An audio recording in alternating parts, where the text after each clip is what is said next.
Y por ejemplo, sigue siendo obligatorio en los colegios hasta nueva orden. Sigue siendo además obligatorio en diferentes lugares, pero en otros ya no es obligatorio, aunque la pandemia continúa. Por eso nos acompaña Jaime Sabogal, que es saludista público de la Universidad Manuela Beltrán. Además, magíster, gracias por estar con nosotros. Importante, digamos, conocer sus opiniones sobre este tema. Usted siendo experto, la pandemia continúa. Quisiéramos saber cuáles son las recomendaciones para seguirnos cuidando, a pesar de que ya no es obligatorio el uso del tapaboca. Efectivamente, Pablo, muy buenos días para todos los televidentes.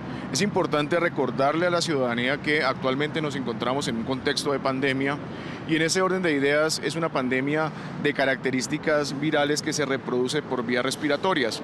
En ese marco podemos seguir utilizando el tapabocas si se sugiere hacerlo en espacios cerrados donde tengamos un contacto estrecho con otras personas, y las medidas fundamentales es, si yo siento algún síntoma gripal, pues usar el tapabocas también en espacios donde yo no pueda ser una fuente de contagio.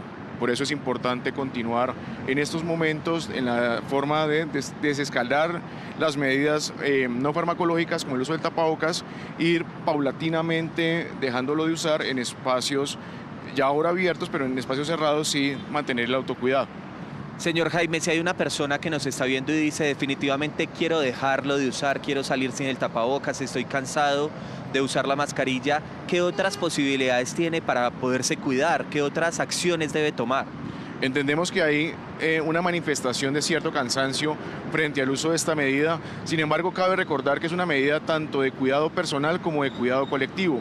Yo no puedo ser irresponsable de salir a un espacio cerrado sin tapabocas con síntomas gripales. Como ustedes bien saben, las pruebas han disminuido, luego no podemos afirmar si es un paciente COVID o es un paciente con una gripa común. Luego, como medida de autocuidado y cuidado del otro, yo debo seguir utilizando el tapabocas. Usted menciona ese tema de las pruebas, que es fundamental, es decir, se han reducido las pruebas y en el entretanto entonces también se reducen los resultados. ¿Qué hacer frente a eso? Bueno, estamos transitando de una pandemia a una endemia. Vamos a tener que aprender a vivir con este virus. Sin embargo, lo que se ha pretendido con la vacunación, que hoy ya tenemos para el caso de Bogotá un 70% con segunda dosis, es decir, esquema completo, y un 40% con la dosis de refuerzo, es un desenlace de mortalidad. Es decir, las pruebas efectivamente y los reportes van a disminuir en su frecuencia.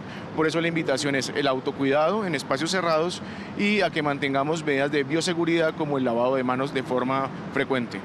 Bueno, pues muchas gracias por estar con nosotros. Me gustaría finalizar este informe de este lado, porque finalmente las personas que ingresan a Transmilenio, estamos muy cerca de la Universidad Nacional, deben hacerlo con tapabocas, y seguimos viendo, pues por supuesto, que muchos de ellos salen con eso, con la mascarilla del sistema de transporte público.